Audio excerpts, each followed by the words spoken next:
I've gathered more information about the crystal tech since my last video on it, and honestly, there's a lot to talk about, especially now that I have two accounts and the choices I'll have to make on both of these accounts, and indirectly, you guys will also have to make a decision because there's probably a path you will take regardless of the troop type you're going for. Because if you're a free-to-play low spender, you probably won't be optimized most if you cater to all troop types like we did in the current tech, but because you're forced to do it because it's prerequisites.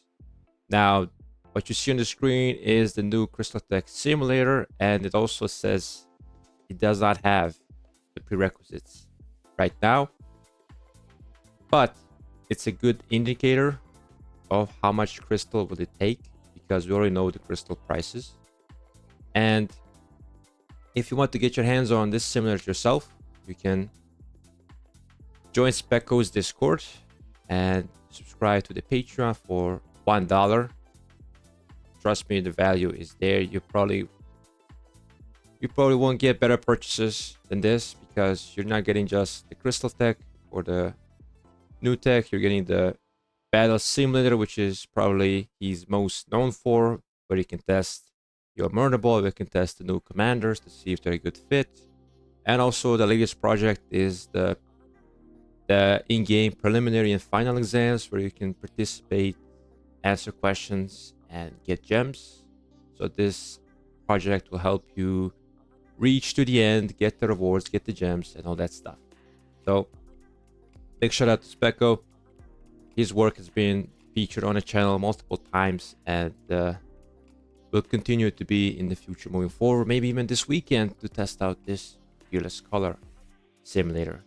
So with that out of the way, let's talk about the progression.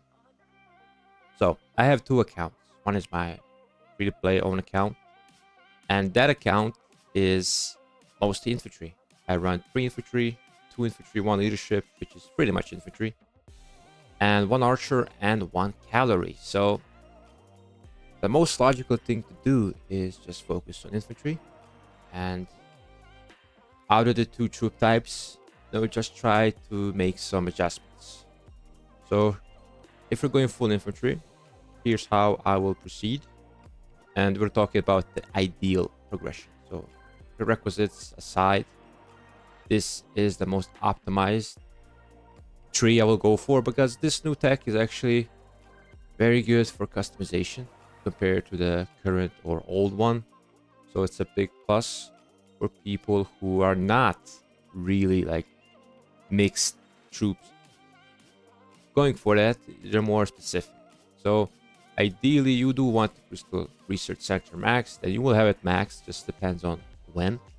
Because the Research Center, the more you level up, the more you reduce the cost of your technologies. So for infantry, we're going to be obviously going all the way in.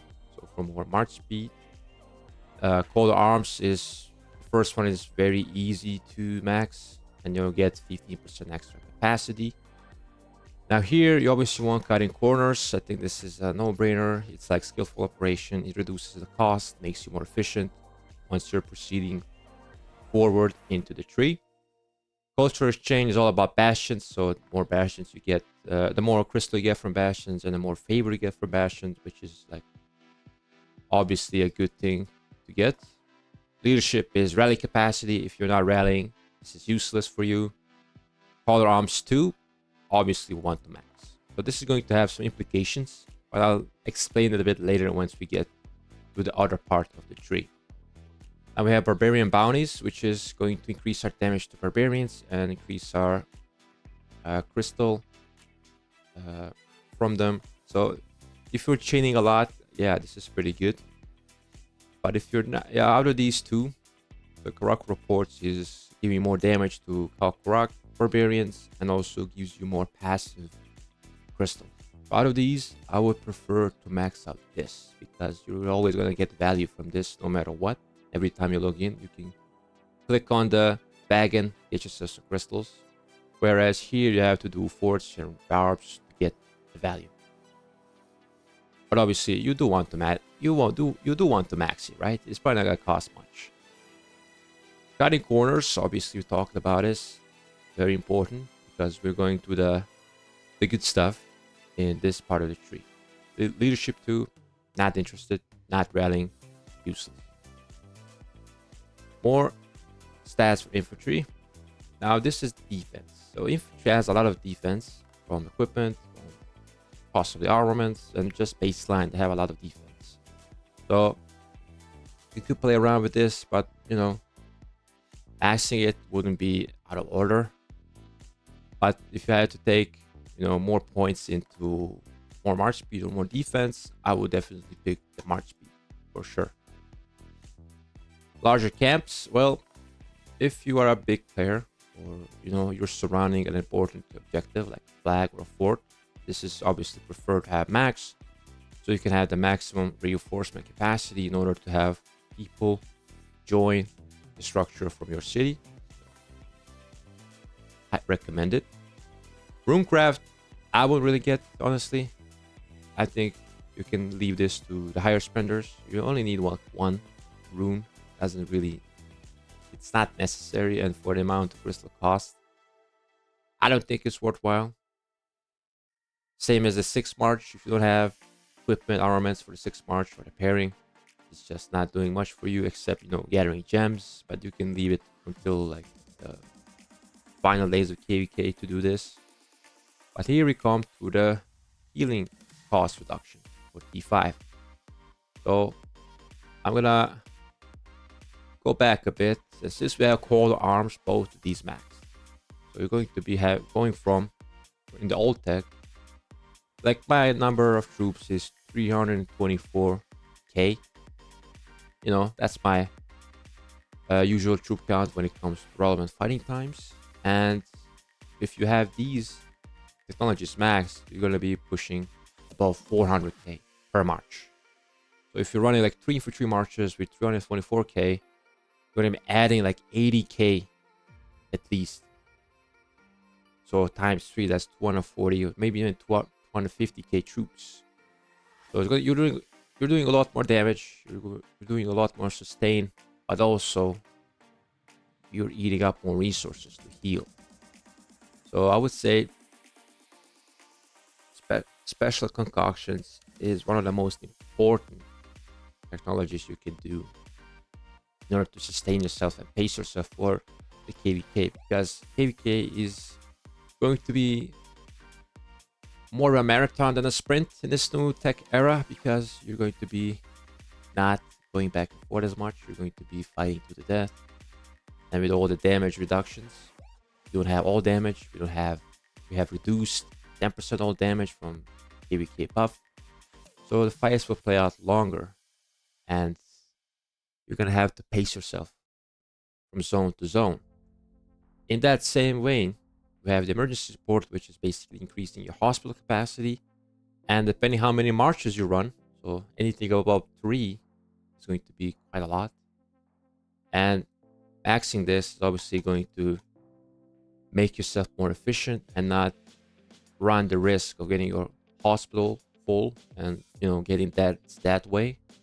So it's obviously not the most optimal way to get deads, but I've seen some people build their hospital on purpose to lose power that way if you're having like really high dead requirements. So I can kind of get that, but I feel like there's other better ways to do that. Rapid retreat, I don't think it's worth it. If you're not like, I just don't think it's worth it. It's cool, but for the cost, I'm not going to work with it. Now we come to the health part. So obviously infantry benefits the most from health because it's not having a lot of health from the equipment you can get from armaments, and that's pretty much it. And the pairings, of course. And of course, the march speed, the more we have, the better. Special concoctions, once again, reducing the T5 cost. So that's still guidance, is a question mark still, because I don't know if this works outside. If you hit your daily health count, does this count after it? Because if it does, then definitely getting like maybe at least 1 or 2 levels into this going to be value, but I still do not know. So I'm just gonna, we're gonna work on it just in case, but it's a question mark. And 7 March, if you're not getting the 6 March, you're probably not getting the 7 March, And even after end of KVK, I don't know, because it takes 6 million crystals to get, at 4.5 once you take into consideration the cutting corners and the level 25 research center. So probably not going to work on this, and you're going to take, infantry takes less damage. Surprise strike is only against rallies and garrisons, so if you're not doing that, then it's completely useless. So as you can see here, so this is the total amount, and this is the saved amount from level 25 research center, and the cutting corners technology is maxed. So looking at 43.8, 44, or even 43.5 if you take away celestial guidance. And there you go, you're mostly optimized for infantry, and this looks pretty cheap. It looks pretty doable for free to play, especially because we have 4 Khao Rocks now, and only the fourth one doesn't actually give you crystals. Only the first 3 give you crystals, and it gives you like all the way up to 9 point something billion crystals total. So it's like 1/4 of the way of your total needed to really run infantry most optimally. And this is probably going to be the path I take on my free-to-play account, especially because if I have something left over, it's around 3 infantry, 1 cavalry, and 1 archer. The other troop types, I would say cavalry takes even less maintenance than archers, because cavalry doesn't really need the march speed. And here comes the need part. So if you're running most infantry and you're running all like the march speed technologies, you're maxing them out, you might even come to a situation where you're going to be even faster than your cavalry.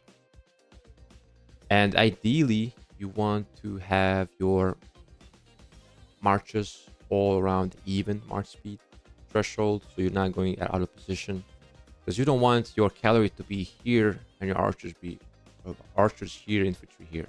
Like, you want them to group together as much as possible. So this is going to take some testing in game to see what is the level sweet spot.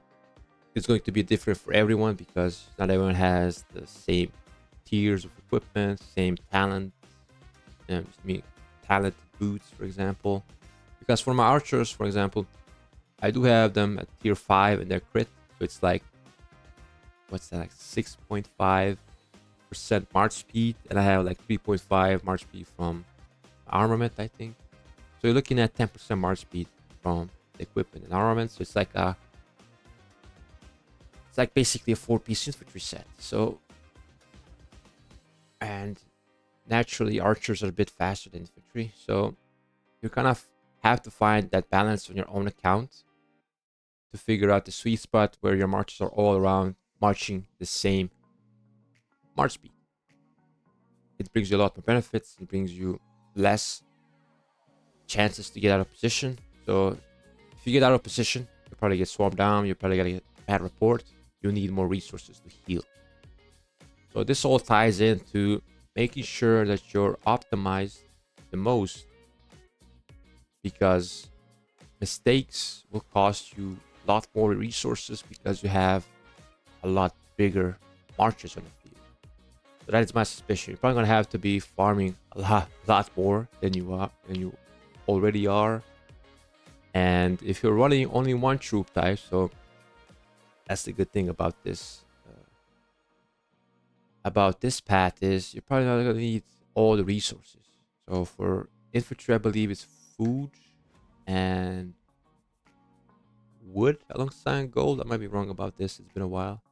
So you don't really need the stone if you're not running cavalry, or you can mismatch, you can maybe trade away some stone for more wood or food or gold. So it kind of like gives you more options to optimize your tree. And that's basically it. Now on the second account, which I have access to right now, is VIP 19. It has 2 infantry, 2 cavalry, 1 archer march. And I'm going to take the same path probably because on this account I'm going to do some spending, so I have more crystals to work with. But when it comes to calorie, since I run like really good calorie pairs, like I said, I'm going to see what is the sweet spot for the march speed. If I really need more march speed on the calorie, because calorie is the fastest troop type. It also has the most health out of all troop types when it comes to from sources like equipment. So you really need that much, depending on the pairing, of course. When it comes to stats, I would say maybe prioritize more defense on calorie.